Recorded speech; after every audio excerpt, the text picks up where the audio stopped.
عسلامة الناس الكل. باش نقولكم على طريقة سهلة، مكون موجود في كل بيت.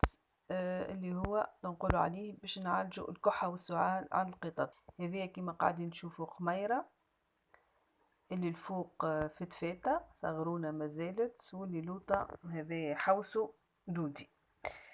المهم اللي باش نقولوا على المكون هذا ما يلزمش يكون عندها افرازات من الانف تولي تاخذلها حاجات اخرى. سعال وكحة معناها عادية، زكام نجم نقولوا عادي، إذا بالإفرازات لا. المكون هو زيت زيتونة، زيت زيتون.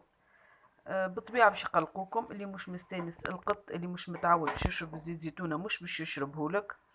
فما طريقتين، اما انك تحط في ايدك تحاول تحط له في فمه وهو بطبيعته باش يلعق، معناها باش يلحسها باش يدخل، وحاول هكا شويه هكا في انفه، حط له دهنه صغيره بكل. كيما شوف حطيت الزيت، غزر له ما شربوش، مسنسن شربو كان يكح لاباس توا. نحط له في يدي ونحط له في فمه يلعقه. حطيت لها ما حبتش، مش ما يكحوش هما توا ولا محل لاباس.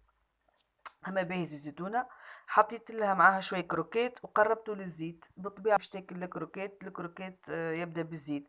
نجمو زاده بعد ما تطبخوا الأكل متاعهم، معناه في الماء فقط ومعاه الملح، بعد ما يبرد تحطوا له زيت زيتونة كيف باهي.